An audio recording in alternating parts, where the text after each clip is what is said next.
לאחר שהתחברנו למרחב של ארץ בנימין, אנחנו ניגש למשימה של כתיבת הוויקי השיתופי בנימין מאלף ועד תף. אני נכנסת ללשונית הזאת ויקי מושגים, ובוחרת בנימין מאלף ועד תף. כאן ניצור ונשתף מושגים הקשורים לארץ בנימין. חי, צומח, אתרים, יישובים, סוגי קרקעות וסלעים ועוד. אז כל בית ספר יקבל נושא, המורה תגיד את הנושא, שקשור לבנימין.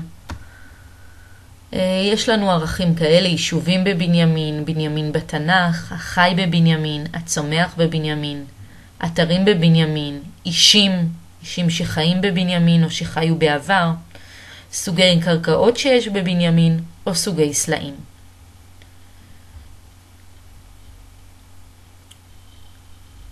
ניכנס לצומח בבנימין. אם הכיתה שלי קיבלה את הנושא הזה של הצומח בבנימין.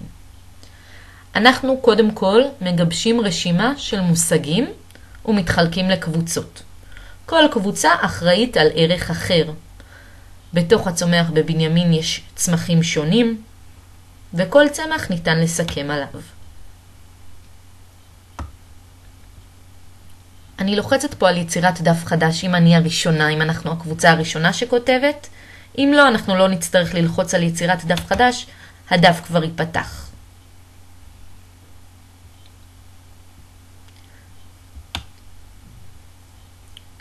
וברגע שאני בחרתי ביצירת דף חדש, כאן אני יכולה לכתוב את המושגים שבחרנו. אז נתחיל בצמח סביון. אני סתם כותבת כאן כמה דוגמאות. את שם הצמח אני כותבת בתוך סוגריים מרובעות כפולות. זה חשוב כדי שיפתח אחר כך הקישור. כדי ליצור קישור למושג הזה, אני חייבת לכתוב אותו בתוך סוגריים מרובעות. מתחת אני יכולה לכתוב עוד צמח, רקפת,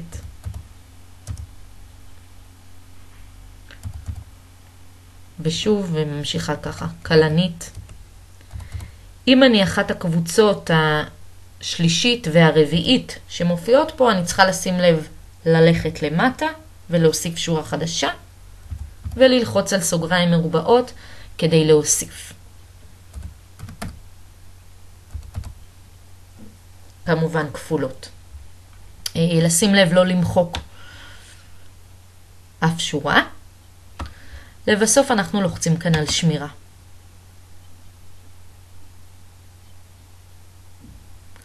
שימו לב שלאחר שביצעתי את הפעולה הזו, המושגים כבר כתובים לי פה, ואני יכולה לפתוח כל אחד ולכתוב עליו. לפני כן אני רוצה רגע לחזור. בואו נראה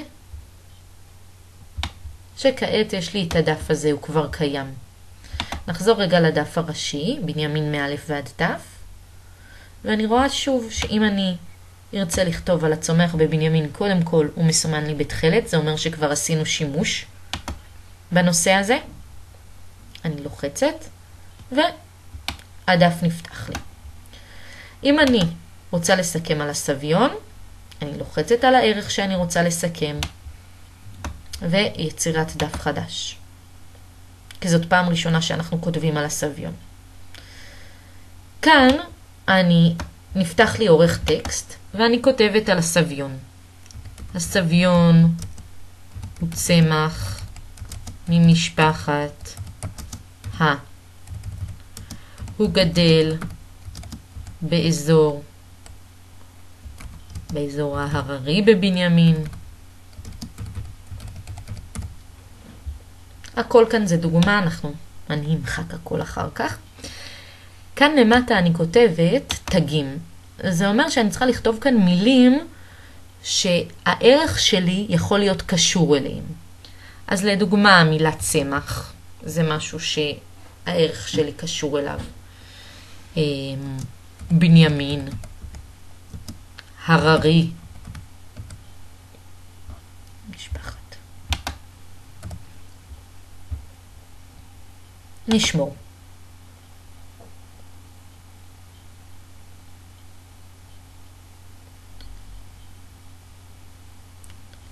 כעת אני רואה שהמושג כתוב פה.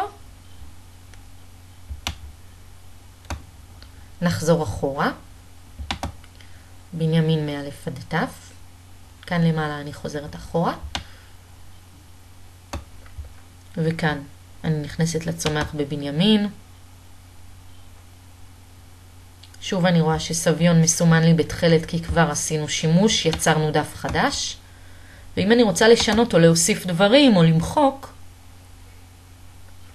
אני מקליקה וכרגע לוחצת על עריכה.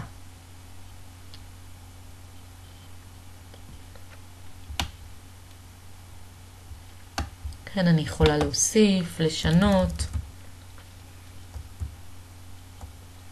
צמח. אני רואה שקודם כתבתי בשגיאת כתיב. אז אני משנה וכך אני יכולה לתקן. בוחרת בשמירה.